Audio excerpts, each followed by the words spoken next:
بسم اللہ الرحمن الرحیم۔ حضرت محمد صلی اللہ علیہ وآلہ وسلم سجدے کی حالت میں دعا مانگ رہے تھے، یا اللہ میری امت کو بخش دے۔ حضرت جبرائیل علیہ السلام آئے اور فرمایا، یا رسول اللہ، اللہ فرماتا ہے آپ امت کی فکر چھوڑ دیں، آپ کا امتی صرف 3 بار یہ کلمات پڑھ لے۔ محترم ناظرین، انسان کی زندگی لغزشوں سے خالی نہیں۔ کوئی دن ایسا نہیں گزرتا جس میں بندہ اپنے رب کی نافرمانی نہ کر بیٹھے۔ کبھی زبان سے گناہ، کبھی آنکھوں سے گناہ، کبھی دل کے گناہ اور کبھی عمل کے گناہ۔ ہم گناہوں کے بوجھ تلے دب کر اپنے ہی دل کو سیاہ کر لیتے ہیں، اور پھر جب خلوت میں اپنے رب کو دیکھتے ہیں تو شرمندگی اور ندامت کی آگ دل کو جلا ڈالتی ہے۔ ایسے میں بندے کے لیے سب سے بڑی رحمت یہ ہے کہ اس کا رب اسے مایوس نہیں کرتا، بلکہ اپنے کلام میں بار بار یہ پیغام دیتا ہے کہ میرے بندوں میری رحمت سے نا امید نہ ہو جاؤ، میں سب گناہوں کو معاف کر دیتا ہوں۔ یہ اعلان دراصل گنہگار انسان کے لیے امید کا سب سے بڑا چراغ ہے۔ رسول اللہ صلی اللہ علیہ وسلم نے بھی ہمیں ایسی تسبیحات اور اذکار بتائے جن کے پڑھنے سے اللہ تعالیٰ بندے کے گناہوں کو بخش دیتا ہے، چاہے وہ گناہ پہاڑوں کے برابر ہی کیوں نہ ہو۔ یہ تسبیحات محض الفاظ نہیں بلکہ عاجزی اور انکساری کا وہ سہارا ہے جنہیں پڑھ کر بندہ اپنے رب کی رحمت کو آواز دیتا ہے، اپنی کمزوری کا اعتراف کرتا ہے اور بخشش کی بھیک مانگتا ہے۔ اور اللہ تبارک و تعالیٰ کی شان یہ ہے کہ وہ بھیک مانگنے والے کو کبھی خالی نہیں لوٹاتا، وہ معاف کرنے میں خوشی محسوس کرتا ہے اور اپنے بندے کی خطاؤں کو ڈانپ لیتا ہے۔ یہی وجہ ہے کہ حضور نبی کریم صلی اللہ علیہ وسلم نے اپنی امت کو یہ اذکار اور تسبیحات سکھائے تاکہ بندہ کبھی مایوس نہ ہو، بلکہ بار بار اللہ کی طرف پلٹ کر اس کی رحمت کے در پر جھک جائے۔ نبی کریم صلی اللہ علیہ وآلہ وسلم نے فرمایا، جس نے یہ عمل کیا اور پھر 3 مرتبہ یہ کلمات پڑھے، وہ ایسے پاک ہو کر لوٹے جیسے آج ہی ماں کے پیٹ سے پیدا ہوا ہو، اور وہ میرے ساتھ جنت میں ایسے ہوں گے جیسا کہ 2 انگلیاں۔ اور پھر آپ صلی اللہ علیہ وآلہ وسلم نے شہادت اور درمیانی انگلی کو ملا کر دکھایا۔ وہ عمل اور کلمات یہ ہے۔ ناظرین، اسلام ایک ایسا کامل دین ہے جس میں بندے اور رب کے درمیان تعلق کو مضبوط بنانے کے لیے دعا، ذکر اور استغفار کو خاص اہمیت دی گئی ہے۔ اس دنیا کی زندگی میں انسان ہر لمحہ آزمائشوں کے گھیرے میں رہتا ہے، کبھی شیطان کے بہکاوے میں آ کر تو کبھی اپنے نفس کے ہاتھوں مجبور ہو کر وہ صراط مستقیم سے بھٹک جاتا ہے۔ لیکن جب سچی توبہ کی تڑپ پیدا ہوتی ہے تو کائنات کا سب سے بڑا غیبی نظام اس کی مدد کے لیے حرکت میں آ جاتا ہے۔ ناظرین، وظیفے میں آگے بڑھنے سے پہلے آپ سے گزارش ہے کہ اگر آپ نے ہمارے یوٹیوب چینل روحانی وظیفہ آفیشل کو سبسکرائب نہیں کیا تو آپ ہمارے چینل کو سبسکرائب کر لیں اور ساتھ ہی لگے بیل کے بٹن کو بھی پریس کر لیں تاکہ ہر ویڈیو کا نیا نوٹیفیکیشن آپ کو بر وقت ملتا رہے۔ نبی کریم صلی اللہ علیہ وسلم کی مبارک زندگی ہمیں یہ سبق دیتی ہے کہ آپ صلی اللہ علیہ وسلم اپنی امت کے لیے کس قدر درد دل رکھتے تھے۔ احادیث مبارکہ میں بارہا یہ بات ملتی ہے کہ حضور صلی اللہ علیہ وسلم راتوں کو اٹھ کر سجدوں میں گڑ گڑا کر اپنی امت کے لیے دعا فرماتے تھے۔ ایک روایت میں آتا ہے کہ آپ صلی اللہ علیہ وسلم نے فرمایا، میری ہر دعا قبول ہوئی مگر میں نے اپنی ایک دعا اپنی امت کی شفاعت کے لیے قیامت کے دن کے لیے محفوظ رکھی ہے۔ اسی طرح ایک اور حدیث میں آتا ہے کہ حضور صلی اللہ علیہ وسلم نے فرمایا، میں تمہارے لیے اس باپ کی طرح ہوں جو اپنی اولاد کے لیے خیر چاہتا ہے، جو اس بات کی دلیل ہے کہ آپ صلی اللہ علیہ وسلم کی ہر فکر، ہر دعا اور ہر سجدہ اپنی امت کی بخشش کے لیے تھا۔ قرآن پاک میں بھی اللہ تعالیٰ نے اپنے محبوب نبی صلی اللہ علیہ وسلم کی امت کے لیے رحمت اور آسانی کا وعدہ فرمایا ہے۔ ارشاد باری تعالیٰ ہے، وَمَا أَرْسَلْنَاكَ إِلَّا رَحْمَةً لِّلْعَالَمِينَ، یعنی اور ہم نے آپ کو تمام جہانوں کے لیے رحمت بنا کر بھیجا۔ اس آیت سے واضح ہوتا ہے کہ نبی کریم صلی اللہ علیہ وسلم کی ذات مبارکہ سراسر رحمت ہے، اور یہی رحمت آپ کی امت کے لیے دعاؤں اور سفارش کی صورت میں ظاہر ہوتی ہے۔ اسی طرح ایک اور مقام پر فرمایا، لَقَدْ جَاءَكُمْ رَسُولٌ مِّنْ أَنفُسِكُمْ عَزِيزٌ عَلَيْهِ مَا عَنِتُّمْ حَرِيصٌ عَلَيْكُمْ بِالْمُؤْمِنِينَ رَءُوفٌ رَحِيمٌ، یعنی تمہارے پاس تم ہی میں سے ایک رسول آئے ہیں جن پر تمہاری تکلیف بہت گراں گزرتی ہے۔ یہ آیت اس بات کی گواہی دیتی ہے کہ حضور صلی اللہ علیہ وسلم اپنی امت کی تکلیف، گناہوں اور آخرت کے انجام کے بارے میں کتنے فکر مند رہتے تھے۔ نبی کریم صلی اللہ علیہ وسلم کے سجدے میں گریہ وزاری کا ذکر بھی احادیث میں ملتا ہے۔ حضرت عائشہ رضی اللہ تعالی عنہ فرماتی ہے کہ ایک رات میں نے دیکھا کہ حضور صلی اللہ علیہ وسلم سجدے میں اتنا رو رہے تھے کہ آپ صلی اللہ علیہ وسلم کی داڑھی مبارک آنسوؤں سے تر ہو گئی۔ اسی طرح ایک اور روایت میں ہے کہ آپ صلی اللہ علیہ وسلم نے سجدے میں یہ دعا کی، اے اللہ میری امت میری امت۔ یہ الفاظ اس بات کی دلیل ہے کہ آپ صلی اللہ علیہ وسلم کی سب سے بڑی فکر اپنی امت کی مغفرت تھی۔ اللہ تعالیٰ نے بھی اپنے محبوب صلی اللہ علیہ وسلم کو تسلی دی اور امت کے بارے میں خوشخبری عطا فرمائی۔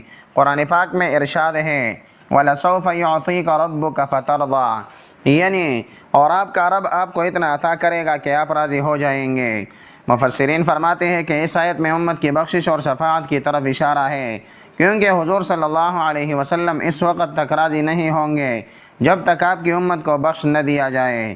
اسی طرح اللہ تعالیٰ نے توبہ اور استغفار کی اہمیت کو بھی بار بار بیان فرمایا ہے۔ ارشاد ہوتا ہے وَمَن يَعْمَلْ سُوءًا أَوْ يَظْلِمْ نَفْسَهُ ثُمَّ يَسْتَغْفِرِ اللَّهَ يَجِدِ اللَّهَ غَفُورًا رَحِيمًا، یعنی جو کوئی برائی کرے یا اپنی جان پر ظلم کرے پھر اللہ سے معافی مانگے تو اللہ کو بخشنے والا مہربان پائے گا۔ اس آیت سے واضح ہوتا ہے کہ اللہ تعالیٰ اپنے بندوں کو معاف کرنے کے لیے بہانے ڈھونڈتا ہے، پس بندہ سچے دل سے رجوع کرے۔ جب کوئی گنہگار رات کے اندھیرے میں مصلی پر بیٹھ کر اپنے گناہوں کو یاد کرتا ہے اور اس کی آنکھ سے ندامت کا ایک آنسو نکلتا ہے تو وہ آنسو جہنم کی بھڑکتی ہوئی آگ کو بجھانے کے لیے کافی ہو جاتا ہے۔ احادیث میں بھی ذکر و اذکار کی بے شمار فضیلت بیان کی گئی ہے۔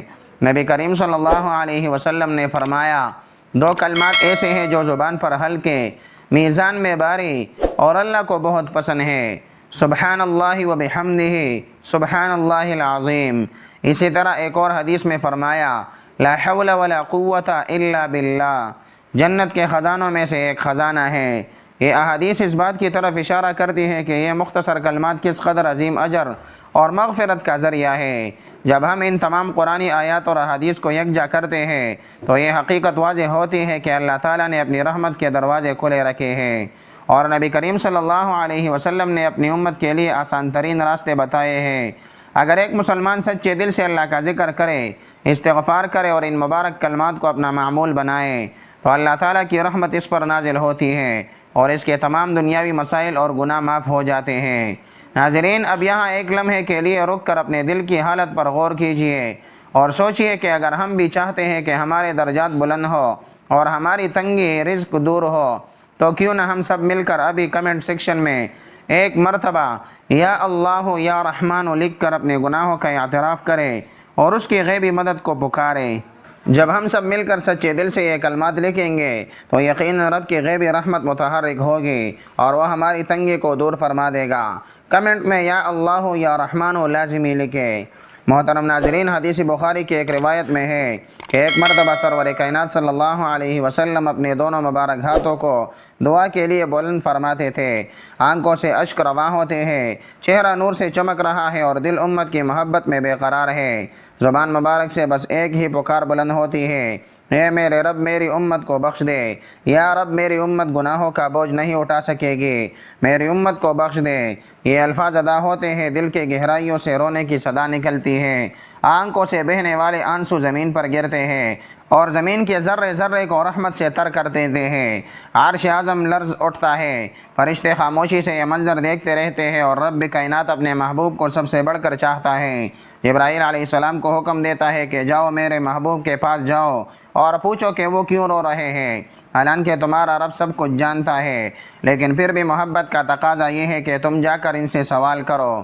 جبرائیل امین علیہ السلام نور کے پر کھول کر زمین کی طرف اترتے ہیں اور محمد صلی اللہ علیہ وسلم کے پاس پہنچ کر عرض گزار ہوتے ہیں، یا رسول اللہ صلی اللہ علیہ وسلم، اللہ تعالیٰ جو سب کچھ جاننے والا ہے اور جانتا ہے، پوچھتے ہیں کہ آپ کیوں رو رہے ہیں، مگر وہ چاہتا ہے کہ آپ خود بتائیں کہ آپ کا رونا امت کے لیے ہے، آپ کی فریاد امت کے لیے ہے، آپ کا درد امت کے لیے ہے۔ آپ نے فرمایا کہ اے جبرائیل، میرے گناہگار امتی جن کی نافرمانیوں کے باوجود میرے دل میں ان کی محبت موجزن ہے، میں ان کے لیے رو رہا ہوں، مجھے ڈر ہے کہ وہ جہنم میں نہ چلے جائے، میں ان کی بخشش چاہتا ہوں، ان کی نجات چاہتا ہوں۔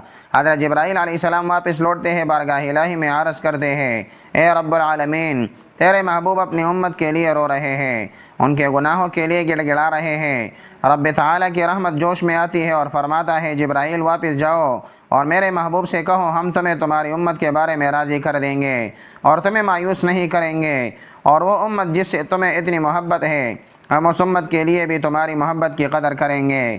حضرت جبرائیل علیہ السلام جب واپس آتے ہیں تو عرض کرتے ہیں یا رسول اللہ صلی اللہ علیہ وسلم، اللہ تعالیٰ فرماتا ہے کہ وہ آپ کو راضی کرے گا، وہ آپ کو آپ کی امت کے بارے میں ہرگز مایوس نہیں کرے گا۔ اس پر آپ صلی اللہ علیہ وسلم نے شکر کا سجدہ ادا فرمایا، لیکن پھر سوال کیا کہ جبرائیل مجھے بتاؤ تم نے دیگر انبیاء کی امتوں کا کیا حال دیکھا؟ حضرت جبرائیل علیہ السلام عرض کرتے ہیں یا رسول اللہ صلی اللہ علیہ وسلم، میں نے فلاں نبی کی امت کو جہنم میں دیکھا، اور ہر امت کے ان پر عذاب کے مناظر بیان کرتے ہیں، لیکن جب حضرت عیسیٰ علیہ السلام کی امت کا تذکرہ مکمل ہوتا ہے تو حضرت جبرائیل امین علیہ السلام خاموش ہو جاتے ہیں، ان کی زبان رک جاتی ہے، وہ سنبھل کر بیٹھ جاتے ہیں اور سر جھکا لیتے ہیں کہ میں اگلی امت کا تذکرہ کیسے کروں، کیونکہ اب نبی آخر الزمان محبوب خدا صلی اللہ علیہ وسلم کی امت کا ذکر باقی ہے، اور وہ جانتے ہیں کہ اگر انہوں نے یہ کہہ دیا کہ آپ کی امت کو بھی جہنم میں دیکھا ہے تو آپ صلی اللہ علیہ وسلم کے دل پر کیا گزرے گی، لیکن آپ صلی اللہ علیہ وسلم جبرائیل کی خاموشی سے بے چین ہو جاتے ہیں، بار بار پوچھتے ہیں اے جبرائیل سچ بتاؤ، کہیں تم نے میری امت کو بھی جہنم میں تو نہیں دیکھا؟ حضرت جبرائیل علیہ السلام چپ ہو جاتے ہیں، مگر سرکار مدینہ صلی اللہ علیہ وسلم کی بے قراری بڑھتی جاتی ہے، دل تڑپتا ہے، زبان لرزتی ہے، اور آپ فرما رہے ہیں بتاؤ جلدی بتاؤ، میری امت جہنم میں تو نہیں؟ بالآخر جبرائیل علیہ السلام کو کہنا ہی پڑتا ہے یا رسول اللہ صلی اللہ علیہ وسلم، ہاں میں نے آپ کی امت کے بعض افراد کو بھی جہنم میں دیکھا ہے، بس اتنا سننا تھا۔ اے آقا دو جہان صلی اللہ علیہ وسلم کا رنگ متغیر ہو گیا، دل بے قرار ہو گیا، لب خشک ہو گئے، آنکھوں سے آنسو بہنے لگے اور آپ کا سکون جاتا رہا۔ آپ نے اسی وقت شہر مدینہ چھوڑ دیا، لوگوں سے چھپ کر تنہائی اختیار کر لی اور ویرانے کی جانب چل دیے، جہاں نہ کوئی انسان ہو نہ کوئی آواز، بس تنہا آپ اور آپ کا رب ہو۔ آپ نے ایک سنسان غار میں جا کر اپنی پیشانی کو خاک پر رکھ دیا اور رونے لگے، سجدے کی حالت میں یا رب امتی کی صدائے بلند ہوئے، آنسو بارش کی طرح بہنے لگے، زمین گواہ بنی، فرشتے حیران ہو گئے، آسمان پر لرزہ طاری ہو گیا۔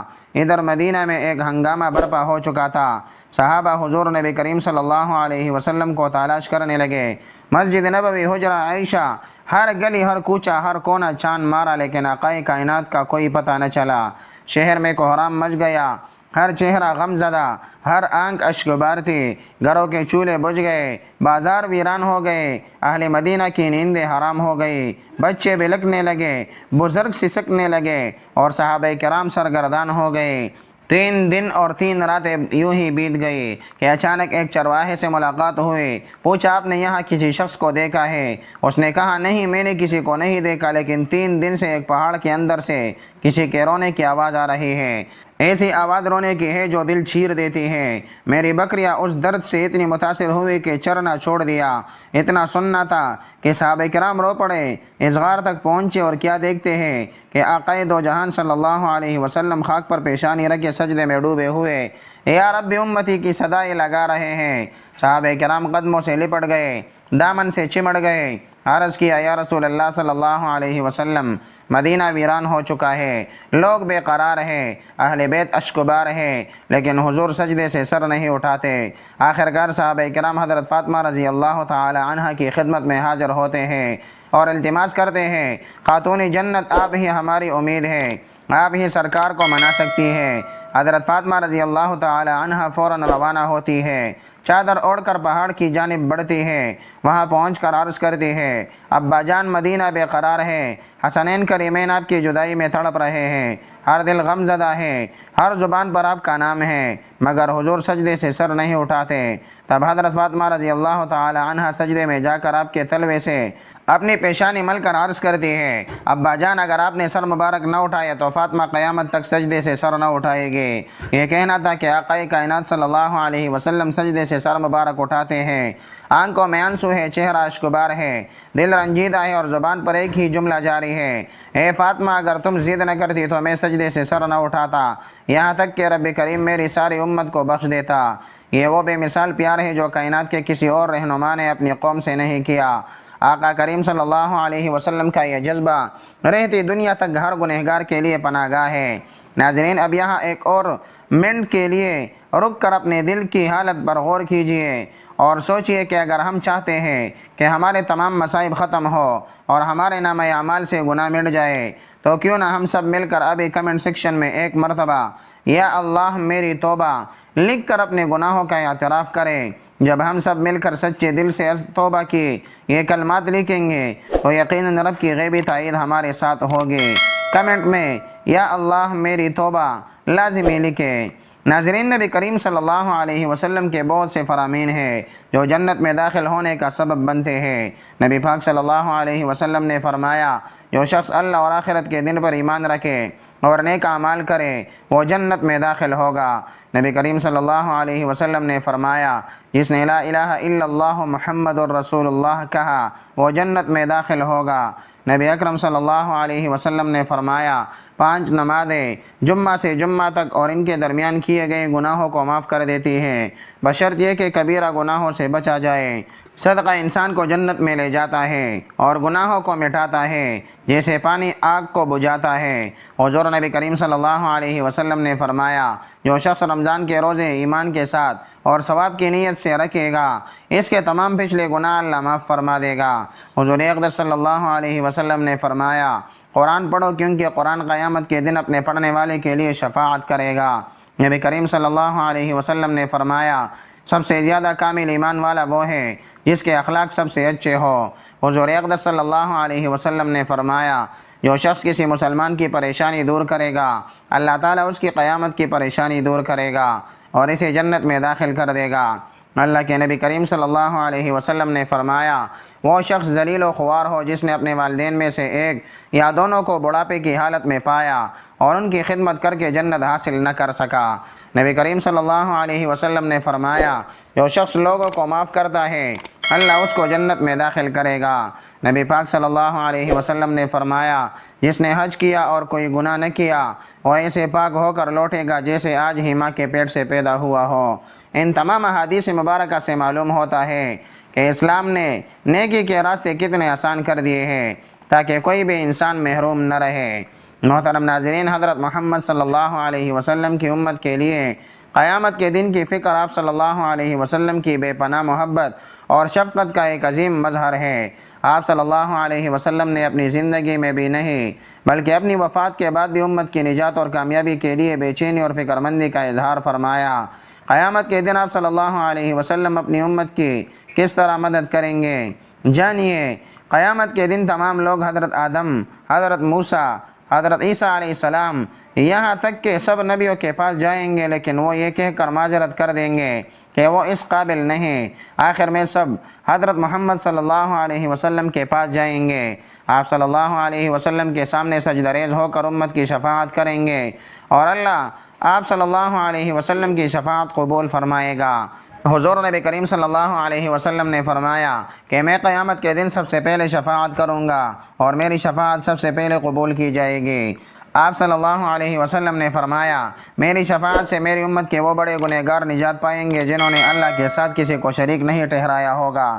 آپ صلی اللہ علیہ وسلم خاص طور پر ان لوگوں کی فکر میں رہتے تھے جو گناہوں میں مبتلا ہوں گے لیکن توحید پر رہیں گے۔ آپ صلی اللہ علیہ وسلم نے ارشاد فرمایا، میرا حوض کوثر اس قدر وسیع ہے جسے 1 مہینے کے مسافت سے بھی طے نہیں کیا جا سکتا۔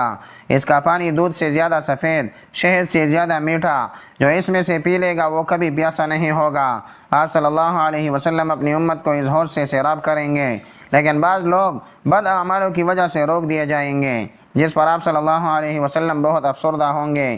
آپ صلی اللہ علیہ وسلم نے فرمایا، قیامت کے دن دیکھوں گا کہ میری امت کے کچھ لوگوں کو فرشتے پکڑ کر جہنم کی طرف لے جا رہے ہوں گے اور میں کہوں گا، اے رب یہ میری امت ہے۔ اللہ فرمائے گا، تم نہیں جانتے کہ انہوں نے تمہارے بعد کیا کیا، نت نئے کام ایجاد کیے تھے۔ اس پر آپ صلی اللہ علیہ وسلم بہت رنجیدہ ہو جائیں گے لیکن پھر بھی ان کے لیے دعا کریں گے۔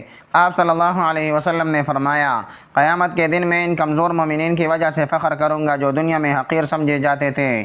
آپ صلی اللہ علیہ وسلم کی خاص توجہ ان لوگوں پر ہوگی جو دنیا میں غریب، بیمار یا کمزور تھے لیکن ایمان پر قائم رہے۔ قرآن میں اللہ نے فرمایا شاید آپ اپنی جان ہلکان کر ڈالیں گے اس غم میں کہ یہ لوگ ایمان نہیں لاتے۔ آپ صلی اللہ علیہ وسلم دنیا میں ہی امت کے عذاب آخرت کے خوف سے روتے تھے، اور قیامت کے دن بھی آپ صلی اللہ علیہ وسلم کی یہی فکر ہوگی کہ کیا ہم آپ صلی اللہ علیہ وسلم کی فکر کے قابل ہیں۔ آپ صلی اللہ علیہ وسلم کے قیامت کے دن کی فکر کا تقاضا ہے کہ ہم توحید پر قائم رہیں، کسی کو اللہ کا شریک نہ ٹھہرائیں، سنت پر عمل کریں اور بدعتوں سے بچیں، گناہوں سے گریز کریں، خاص طور پر کبیرہ گناہوں سے کمزوروں اور مظلوموں کی مدد کریں، کیونکہ آپ صلی اللہ علیہ وسلم انہیں قیامت میں اپنی شفاعت کا خاص مستحق بنائیں گے۔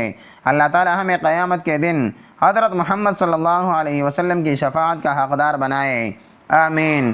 اس ہولناک دن جب کوئی کسی کا پرسان حال نہیں ہوگا، صرف ہمارے نبی کی رحمت ہی ہمارا آخری سہارا بنے گی۔ تو ناظرین، حضرت محمد صلی اللہ علیہ وسلم سجدے کی حالت میں فرما رہے تھے کہ یا رب میری امت کو بخش دے۔ پھر جبرائیل علیہ السلام آئے اور کہا، اللہ تعالیٰ نے فرمایا اگر آپ کا امتی 3 بار یہ کلمات پڑھ لے تو سب گناہوں سے معافی، جنت کا وعدہ، اور اللہ اسے دوست بنا لیتا ہے۔ حضرت جبرائیل علیہ السلام نے حضور نبی کریم صلی اللہ علیہ وسلم کی خدمت میں عرض کیا، یا رسول اللہ اگر آپ کی امت کے لوگ یہ 3 کلمات پڑھ لیں تو اللہ تعالیٰ ان کے تمام گناہ معاف فرما دے گا۔ وہ 3 کلمات یہ ہے، نمبر 1، استغفر اللہ الذی لا الہ الا هو الحی القیوم واتوب الیہ۔ ترجمہ، میں اللہ سے بخشش مانگتا ہوں جس کے سوا کوئی معبود نہیں، وہی زندہ اور ہمیشہ قائم رہنے والا ہے، اور میں اسی کی طرف توبہ کرتا ہوں۔